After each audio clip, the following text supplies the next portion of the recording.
नमस्कार, मैं हूं अंकुर और आप देख रहे हैं सत्यहिंदी.com।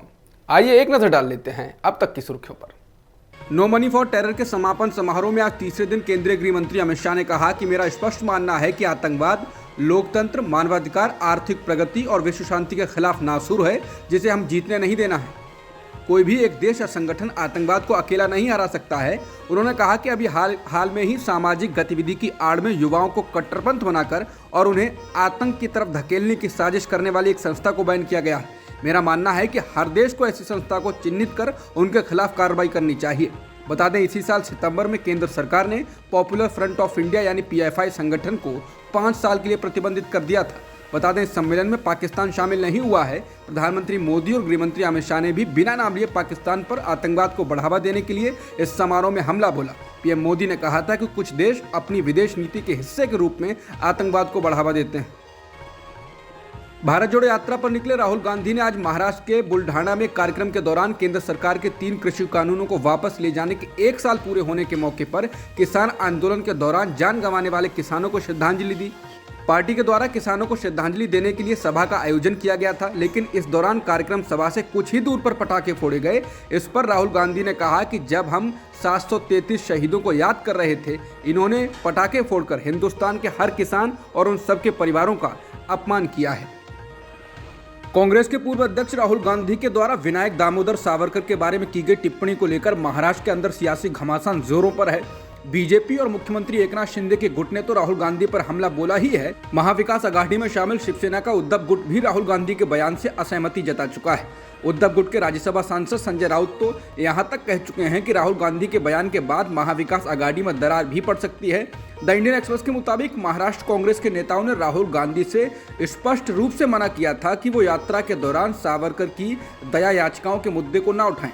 अखबार के मुताबिक कांग्रेस के 3 वरिष्ठ नेताओं ने राहुल गांधी को सलाह दी थी और इसके पीछे एक बड़ी वजह यह थी कि ऐसी किसी टिप्पणी को लेकर उद्धव ठाकरे गुट की विपरीत प्रतिक्रिया सामने आएगी, और ऐसा ही हुआ।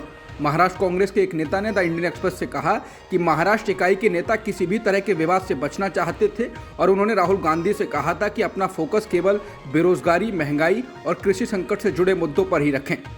AICC के एक नेता ने अखबार से कहा कि इस सलाह के बावजूद राहुल गांधी ने सावरकर के मुद्दे को उठा लिया और प्रेस कॉन्फ्रेंस में जिस तरह उन्होंने सावरकर की दया याचिका को दिखाया, उससे यह साफ होता है कि वो इस हमले के लिए पूरी तैयारी करके आए थे।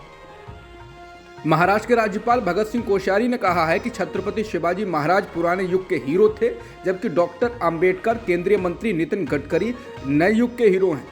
कोश्यारी बाबा साहेब आम्बेडकर मराठवाड़ा यूनिवर्सिटी में आयोजित एक कार्यक्रम में अपनी बात रख रहे थे।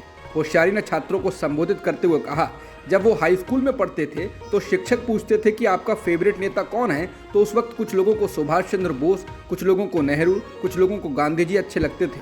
मुझे ऐसा लगता है कि अगर कोई आपसे कहे कि आपका आइकॉन कौन है, आपका नेता कौन है, तो आपको बाहर जाने की जरूरत नहीं है, आपको यहीं महाराष्ट्र में मिल जाएंगे। शिवाजी तो पुराने युग की बात है, नए युग में डॉक्टर आम्बेडकर से लेकर नितिन गडकरी तक सब आपको यही मिल जाएंगे।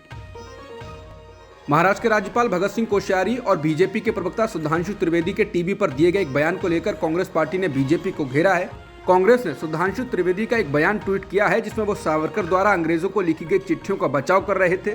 उनका कहना था कि केवल पत्र लिखने से कुछ नहीं होता। शिवाजी ने भी औरंगजेब को 5 बार पत्र लिखे थे। इसी को लेकर कांग्रेस ने कहा कि महाराष्ट्र के राज्यपाल का कहना है कि शिवाजी पुराने आदर्श हो गए, अब तो नितिन गडकरी नए आदर्श हैं। वहीं बीजेपी सांसद कहते हैं शिवाजी ने 5 बार औरंगजेब से माफी मांगी। छत्रपति शिवाजी महाराज का यह अपमान महाराष्ट्र और ये देश कतई नहीं सहेगा। भाजपा और CM शिंदे चुप्पी तोड़ें।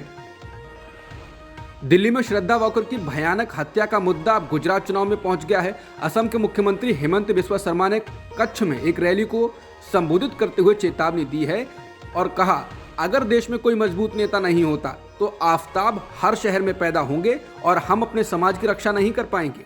PM मोदी को अगले लोकसभा चुनाव में भी जिताने की तरफदारी करते हुए शर्मा ने जोर देते हुए कहा, इसलिए ये बहुत महत्वपूर्ण है कि नरेंद्र मोदी को 2024 में तीसरी बार फिर से PM बनाया जाए। असम के मुख्यमंत्री हेमंत बिस्वा शर्मा ने शनिवार को कांग्रेस नेता राहुल गांधी पर भी निशाना साधा। उन्होंने गुजरात में चुनाव अभियान से राहुल के गायब रहने को लेकर कहा कि राहुल गांधी की एक आदत है जो वो काफी दिनों से देख रहे हैं। शर्मा ने कहा कि अगर गुवाहाटी में क्रिकेट मैच होता है तो वो गुजरात में होंगे।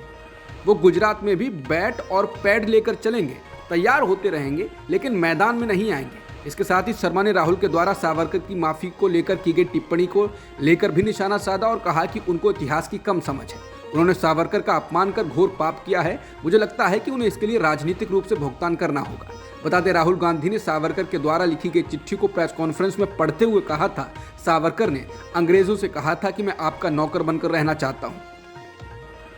सावरकर पर टिप्पणी को लेकर असम के मुख्यमंत्री हेमंत बिस्वा शर्मा ने कहा कि राहुल को इसका भुगतान राजनीतिक रूप से करना होगा। उन्होंने सावरकर का अपमान कर पाप किया है।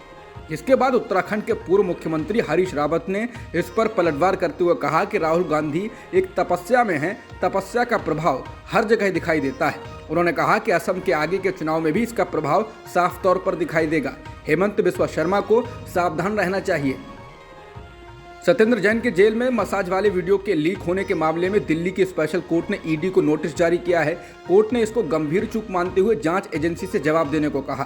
कोर्ट ने इस वीडियो को लेकर ईडी को कोर्ट के आदेश की अवमानना करने का नोटिस भी जारी किया है।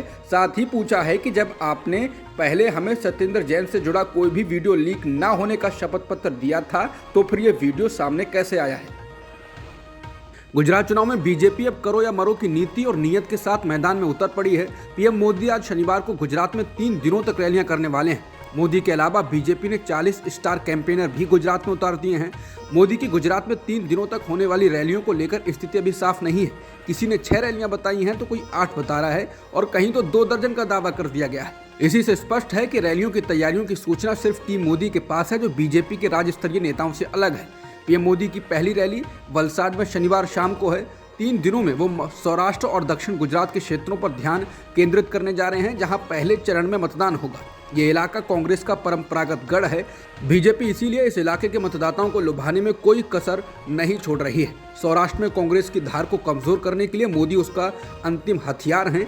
मोदी सोमनाथ मंदिर भी जाएंगे। वो सोमनाथ मंदिर ट्रस्ट के अध्यक्ष हैं। मंदिर की यात्रा के बाद वो सौराष्ट्र क्षेत्र में वेरावल, धोरारजी, अमरेली और बोटाद में 4 रैलियों को संबोधित करने वाले हैं। अगले दिन वो सुरेंद्रनगर, भरूच और नवसारी में रैलियों को संबोधित करेंगे। दिल्ली की आम आदमी पार्टी की सरकार में मंत्री सत्येंद्र जैन के जेल में मसाज के वीडियो आने के बाद बीजेपी आम आदमी पार्टी पर हमलावर है और बात पुलिस में शिकायत तक आ गई। बीजेपी ने सत्येंद्र जैन और अरविंद केजरीवाल के खिलाफ जेल में अवैध गतिविधियों के लिए पुलिस में शिकायत दर्ज कराई है। शिकायत में कहा गया है कि जैन ने जेल के नियमों के विरुद्ध काम किया है और उन पर कार्रवाई करने की मांग की गई है, जिससे वो अपने प्रभाव का फायदा न उठा पाए। आम आदमी पार्टी सरकार के मंत्री सत्येंद्र जैन का एक वीडियो सामने आया है, जिसमें वो तिहाड़ जेल में अपनी मसाज करा रहे हैं। बीजेपी ने इस वीडियो को लेकर आम आदमी पार्टी पर हमला बोल दिया है। इस वीडियो में देखा जा सकता है कि एक शख्स सत्येंद्र जैन के पैरों की मालिश कर रहा है और वो बिस्तर पर लेटे हुए कुछ कागज पढ़ रहे हैं। बीजेपी के राष्ट्रीय प्रवक्ता शहजाद पूनावाला ने ट्वीट कर कहा है कि सत्येंद्र जैन के लिए तिहाड़ जेल के सभी नियमों को कूड़ेदान में फेंक दिया गया है और उन्हें हेड मसाज और फुट मसाज सहित कई सुविधाएं भी दी जा रही हैं। भाजपा प्रवक्ता गौरव भाटिया ने कहा कि आम आदमी पार्टी स्पा और मसाज पार्टी बन गई है। उन्होंने आप पर वीआईपी कल्चर को लेकर ढोंग करने का आरोप लगाया। बताना होगा कि सत्येंद्र जैन को इस साल जुलाई में ईडी ने गिरफ्तार कर लिया था और अब तक उन्हें जमानत नहीं मिल सकी है। यहाँ बताना यह भी जरूरी होगा कि कुछ दिन पहले ही तिहाड़ जेल के अधीक्षक अजीत कुमार को निलंबित कर दिया गया था। उनके खिलाफ सुकेश चंद्रशेखर ने यह शिकायत की थी कि सत्येंद्र जैन को जेल में सुविधाएं दी जा रही हैं। इसके बाद दिल्ली के एलजी विनय कुमार सक्सेना ने एक जांच कमेटी बनाई थी और उस कमेटी की सिफारिश के आधार पर तिहाड़ जेल के अधीक्षक को उनके पद से हटा दिया गया था। सुकेश चंद्रशेखर ठगी के मामले में तिहाड़ जेल में बंद है। सत्येंद्र जैन के जेल से मसाज वाले वीडियो पर आम आदमी पार्टी ने जवाब देते हुए कहा है कि बीजेपी नीचता पर उतर आई है। डिप्टी सीएम मनीष सिसोदिया ने प्रेस कॉन्फ्रेंस कर कहा कि कानून में जेल में बंद आदमी को अधिकार है, अगर उसे बीमारी होती है तो इलाज दिया जाएगा। दूसरी जेलों में ऐसे वीडियो मिल जाएंगे। उन्होंने कहा कि कोर्ट ने ईडी को वीडियो लीक न करने का निर्देश दिया, इसके बावजूद बीजेपी ने वीडियो चलाया। ये कोर्ट के आदेश का उल्लंघन है, इस पर हम कार्रवाई करेंगे। सिसोदिया ने कहा कि किसी की बीमारी का मजाक बनाकर हारा हुआ चुनाव जीतने की कोशिश करना बीजेपी वालों, इससे घटिया कुछ नहीं हो सकता। बाकायदा रिपोर्ट कहती है कि सत्येंद्र जैन को जेल में गिरने से चोट लगी। डॉक्टर ने लगातार फिजियोथेरेपी करने को कहा है। सिसोदिया ने कहा कि बीजेपी ने सत्येंद्र जैन को झूठे केस में जेल में बंद किया। उन्होंने कहा कि किसी इंसान के इलाज का सीसीटीवी फुटेज निकालकर बीमारी का मजाक बना रही है बीजेपी। सिसोदिया ने कहा कि किसी के इलाज का वीडियो जारी करना बीजेपी के अलावा कोई नहीं कर सकता। श्रद्धा मर्डर केस में शनिवार को आफ्ताब पूनावाला का एक सीसीटीवी फुटेज सामने आया है, जिसमें वो अपने घर के पास एक बैग के साथ घूमता पाया गया है। दिल्ली पुलिस को शक है कि इस बैग में श्रद्धा के शव के टुकड़े जरूर रहेंगे। इस तरह ये सीसीटीवी फुटेज भी एक महत्वपूर्ण सबूत बन गया है। सूत्रों के मुताबिक ये सीसीटीवी फुटेज 18 अक्टूबर का है और उसमें समय सुबह करीब 4 बजे बताया गया है। जांचकर्ताओं ने फुटेज के संबंध में उससे पूछताछ शुरू कर दी है, क्योंकि उनका मानना है कि बैग में श्रद्धा के शव के टुकड़े हो सकते हैं। आफ्ताब ने दिल्ली पुलिस को बताया था कि उसने श्रद्धा की हत्या के बाद उसके शव के 35 टुकड़े करके उन्हें जंगलों में फेंक दिया था। इस बीच दिल्ली पुलिस की टीमों ने शनिवार सुबह महरौली फॉरेस्ट इलाके में फिर से तलाशी ली ताकि पीड़ित के सिर सहित लापता टुकड़ों का पता लगाया जा सके।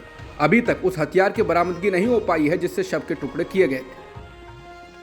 भीमा कोरेगांव हिंसा मामले में एक्टिविस्ट गौतम नौलखा जमानत पर रिहा कर दिए गए हैं। हालांकि रिहा होने के बाद उन्हें घर में नजरबंद होना होगा। सुप्रीम कोर्ट के आदेश के बाद नौलखा को शनिवार को तालोजा केंद्रीय कारागार से रिहा कर दिया गया। अब उन्हें नवी मुंबई में भारतीय कम्युनिस्ट पार्टी के स्वामित्व वाले एक सामुदायिक हॉल में नजरबंद रखा जाएगा।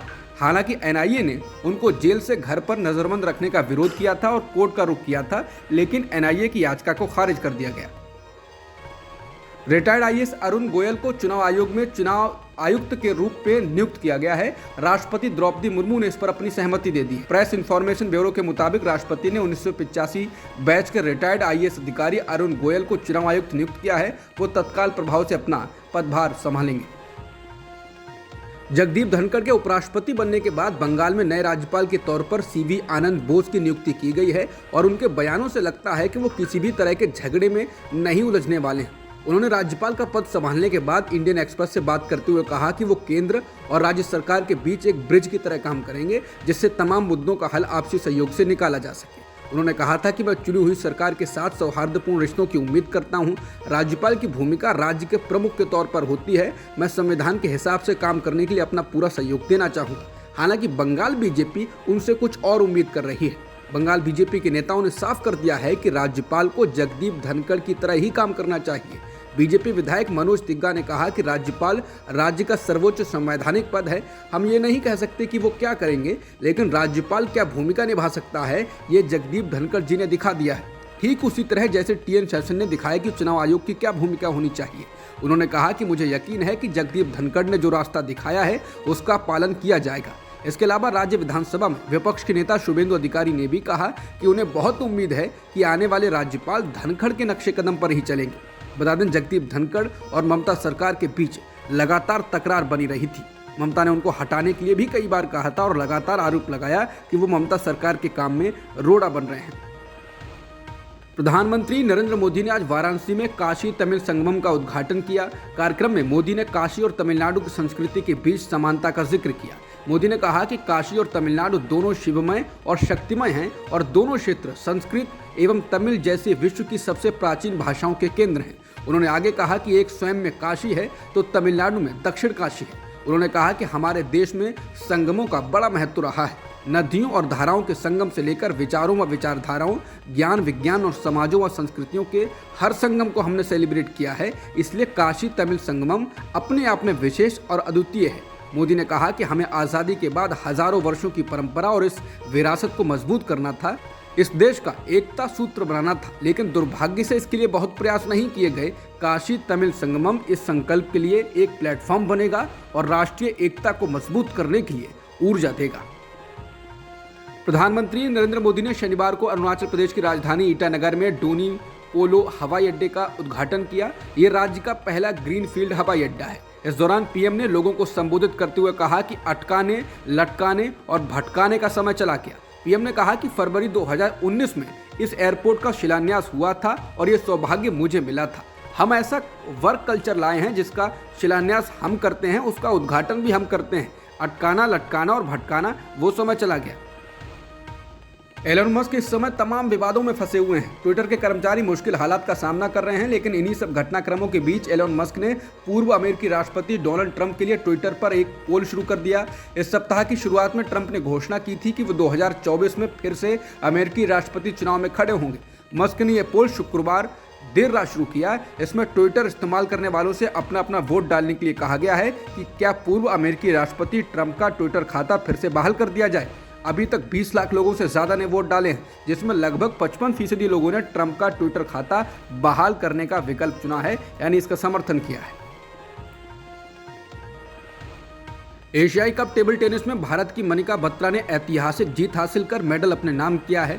विश्व में 44वीं रैंकिंग की मनिका बत्रा ने छठी वरीयता प्राप्त और 3 बार की विश्व चैंपियन हिना हयाता को 4-2 से हराकर कांस्य पदक जीत लिया। इसके साथ ही मनिका बत्रा एशियाई कप टेबल टेनिस में मेडल जीतने वाली पहली भारतीय महिला खिलाड़ी बन गई है। बता दें, इससे पहले सेमीफाइनल में मनिका जापान की चौथी वरीयता प्राप्त मीमा इतो से हार गई थी और गैर वरीयता प्राप्त मनिका इस टूर्नामेंट के सेमीफाइनल में पहुंचने वाली पहली भारतीय महिला बनी थी। अब तक की खबरों में इतना ही। बाकी खबरों के लिए बने रहिए सत्यहिंदी.com के साथ।